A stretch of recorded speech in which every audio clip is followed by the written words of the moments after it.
नमस्कार दोस्तों, yoga tuber YouTube channel में आप सभी का स्वागत है। आज की इस वीडियो में हम एक बहुत ही ज़रूरी पोषक तत्व के बारे में बात करेंगे, जिसको हम फूड ग्रुप में बॉडी बिल्डिंग फूड ग्रुप के अंतर्गत रखते हैं। जी हाँ, आज की इस वीडियो में हम बात करेंगे प्रोटीन के बारे में। प्रोटीन जिससे हमारे बाल, नाखून, मांसपेशियाँ, हड्डियाँ, साथ ही साथ अन्य बहुत सारे अंग बने होते हैं। प्रोटीन मुख्य रूप से carbon, oxygen, hydrogen, nitrogen, sulphate या फास्फेट जैसे तत्वों के संयोग से बनता है। चलिए जानते हैं प्रोटीन के क्या क्या लाभ होते हैं। प्रोटीन हमारे दैनिक दिनचर्या में जो हम काम करते हैं, उससे हमारे मांसपेशियों में जो भी मरम्मत का कार्य होता है, जो भी टूट फूट होता है, उसको मरम्मत करने के लिए प्रोटीन काफ़ी आवश्यक पोषक तत्व है। साथ ही हमारे जो बोन होता है वो ऑस्टियो प्रोटीन से बना होता है, यानी हमारे हड्डियों को मजबूत करने में भी प्रोटीन काफ़ी महत्वपूर्ण भूमिका निभाता है। इसके अलावा हमारे शरीर में जो भी बायोलॉजिकल फंक्शन होता है, जो एंजाइम और हार्मोन्स होते हैं, वो भी प्रोटीन से ही बने होते हैं। तो इस तरीके से आप समझ सकते हैं कि प्रोटीन हमारे शरीर के लिए कितना महत्वपूर्ण पोषक तत्व है। तो चलिए दोस्तों, अब जानते हैं कि हम इस प्रोटीन को कितनी मात्रा में ले सकते हैं।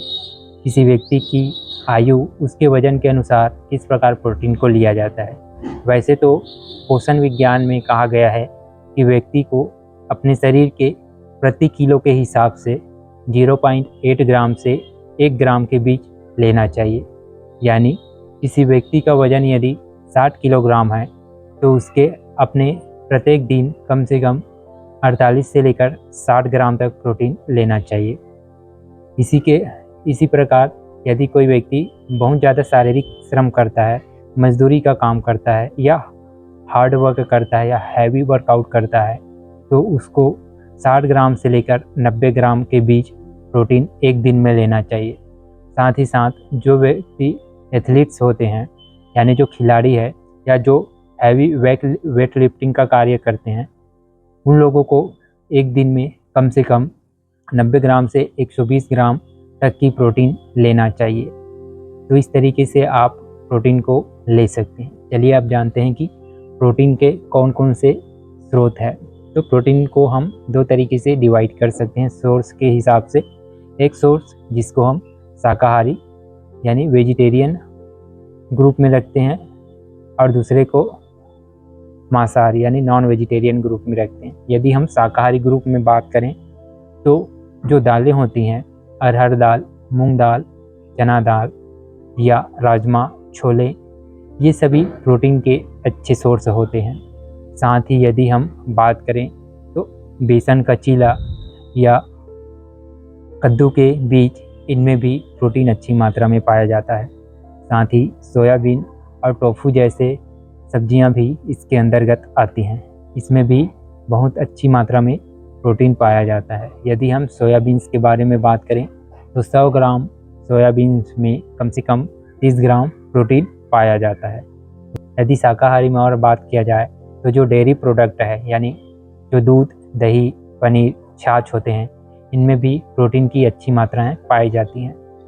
वहीं हम नॉन वेजिटेरियन यानी मांसाहारी सोर्स के बारे में बात करें तो अंडा और मांस, मछलियाँ, चिकन, इस तरीके के सोर्स होते हैं जो प्रोटीन का अच्छा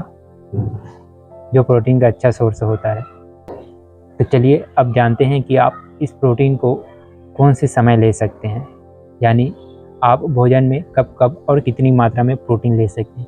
वैसे प्रोटीन पाचन करने में थोड़ा जटिल होता है, यानी प्रोटीन का पाचन शरीर में लंबा समय लेता है। इसलिए एक ही समय में बहुत सारा प्रोटीन लेना शरीर के लिए उतना फ़ायदेमंद नहीं होता, क्योंकि उसको पाचन करने में शरीर को ज़्यादा मेहनत करना पड़ता है।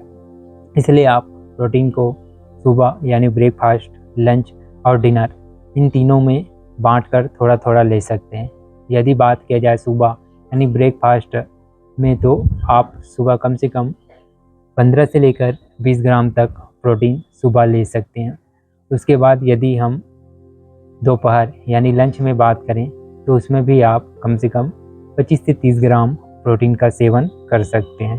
वैसे ही रात में भी आप 20 से लेकर 25 ग्राम तक प्रोटीन सेवन कर सकते हैं। इस तरीके से आप प्रोटीन को तीनों जो समय भोजन करते हैं उसमें आप डिवाइड करके ले सकते हैं। तो दोस्तों, ये था एक महत्वपूर्ण पोषक तत्व प्रोटीन से संबंधित कुछ महत्वपूर्ण जानकारी।